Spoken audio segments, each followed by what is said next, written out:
Hello there, my beautiful thinking people. This is Clyde coming back at you from Avocation X, and I have some information to share with you. And I hope you don't mind. It's going to be cryptic, so you're going to have to do a little bit of brain work to make sure you can follow along and see what's happening. So, first of all, hit that like button. Make sure you're subscribed. And don't forget to share these videos. So, new format, it's going to be kind of like a podcast. And if you're wondering about the funny angle that you're looking at right now, it's because there's license plates and stuff all right in front of me and stuff, and I'm trying not to, put people in that position. So here's the topic I want to tackle today. Wait a second. You didn't hit the like button. Look, I'm watching you. Hit that like button.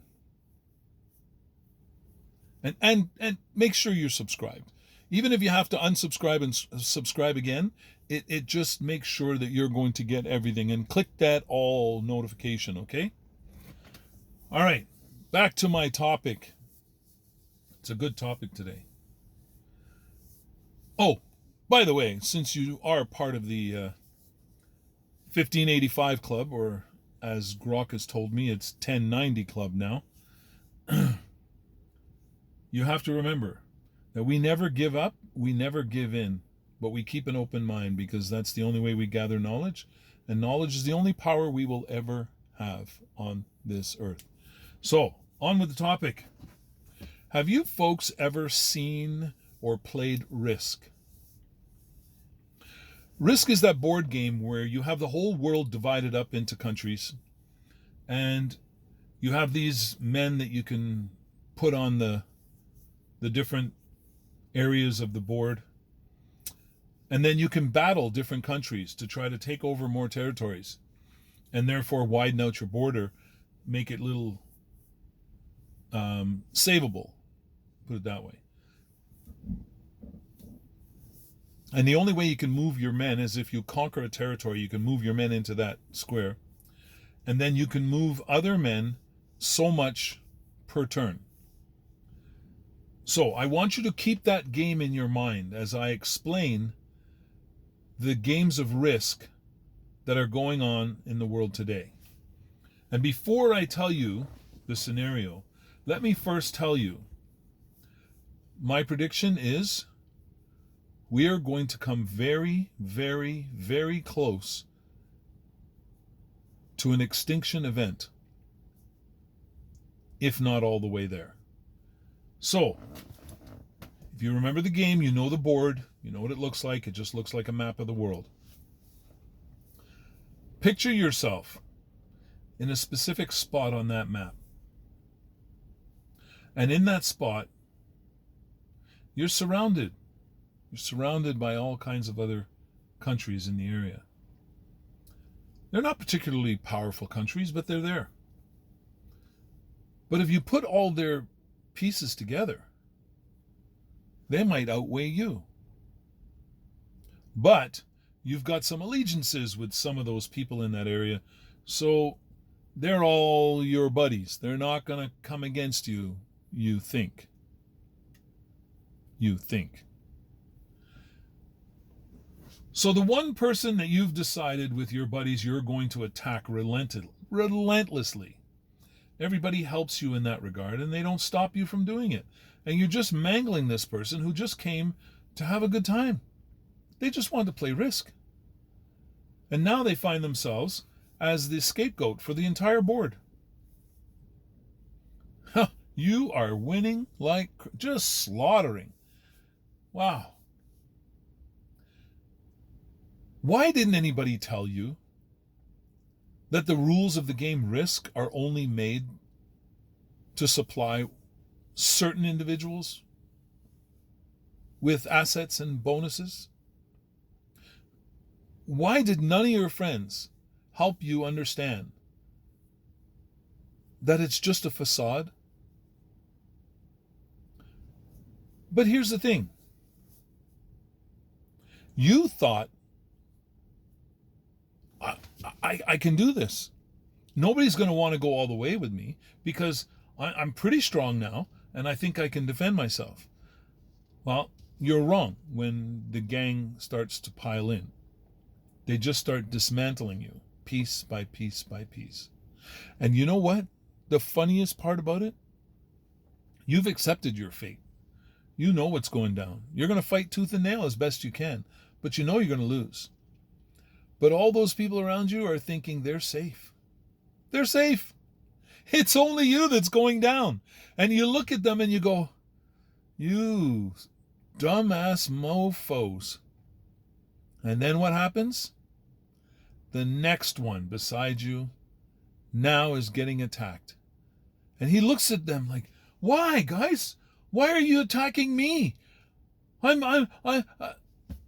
Yeah, you thought you were in the in crowd, right? You thought you were a preferred country. You thought that nobody was ever going to come after you because you've bent over the stool every time you were asked.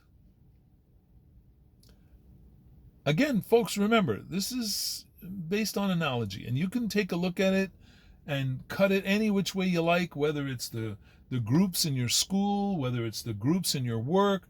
I don't care where they are. Remember, you are always playing the game of risk.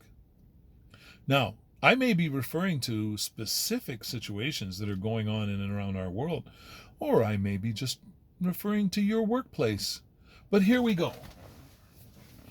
You have been knocked down to only 5 pieces, and everybody has surrounded you with 30 pieces apiece. You're not going anywhere. Every turn you get, all you can do is take your resources and start building and building and building, quietly building. You stay quiet, you don't say a word, you build your defenses. And once, because every turn, remember, you get some extras, but you can't go and take a spot. So when those extras build up and everybody's like, wow, it's getting big, we better put some more. And they all start putting more and more and more of their pieces surrounding you. And you're like, no problem, I'm just quiet, just doing my thing. That's the smartest move you can make, because eventually you don't have enough to take out all your neighbors, but you have enough to punch through the weakest of them and take their territory and divide your men, so that these folks now don't have enough to come at you individually. They would all have to attack you at once, and if they lose those fights, they're done. So what's the moral there? You got to cover your you-know-what. You must always cover your you-know-what, because if you don't, then the stool is waiting for you. And for those who have been using the stool as a form of protection, remember, eventually, they don't want that anymore. It's boring. They want more. They want to go after something more challenging. And yeah, that's going to be each and every one of you. See, any bully is never satisfied with only bullying a small portion of the neighborhood. Because what happens when he walks into another part of the neighborhood? He wants to feel supreme there too.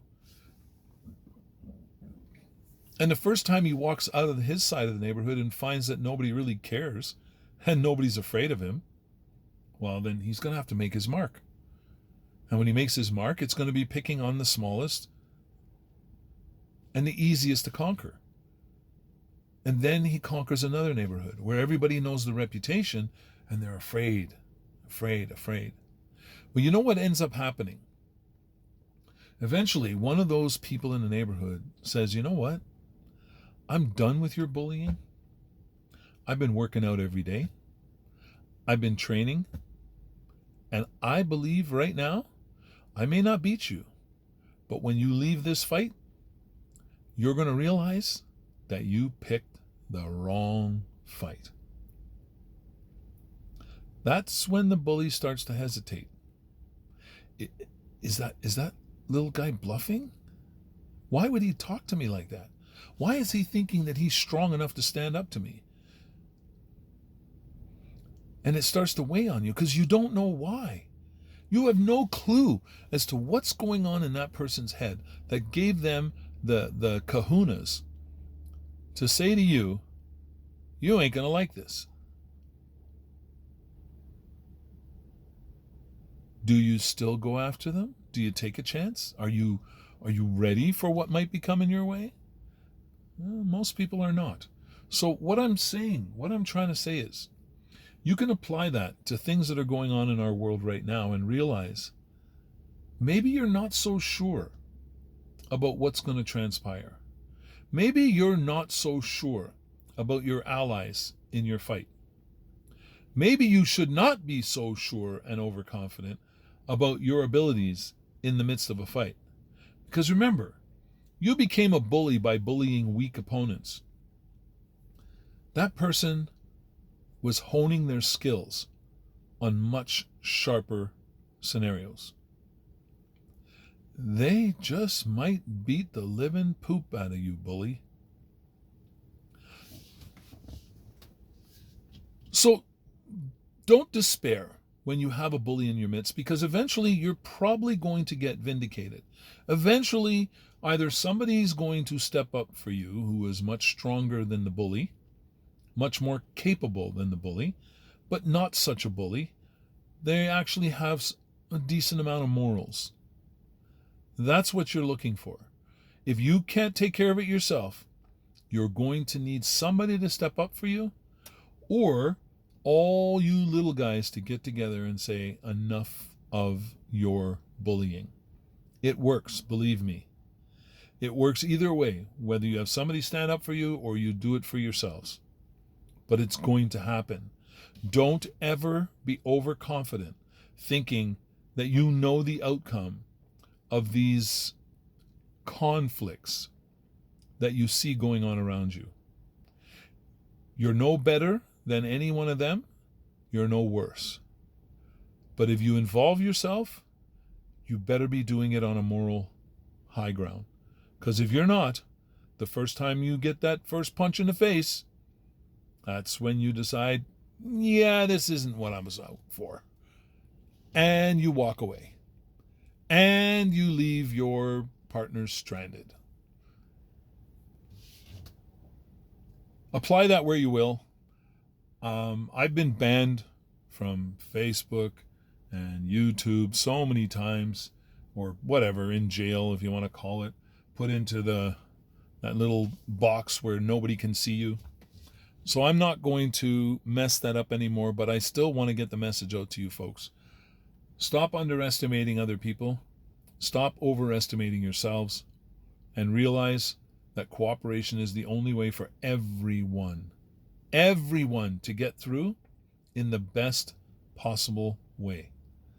Okay, folks, that's my message for today. I hope you understand it. I hope you apply it well. And you know what? Did you hit that like button? Did you subscribe? Now it's time for sharing. Come on, share that video. What is your problem? And I don't care if you're already subscribed. Unsubscribe, subscribe again. Hit the like button again. And if you didn't like it, hit the dislike button. But the biggest thing is, leave me your comments. What would you like me to cover?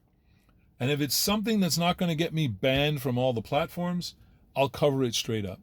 If not, I have to use analogies. I got no choice. All right, folks, 1585ers, you 1090ers, let's do this. Off into the future, we're going to make this work for us. We'll chat next time.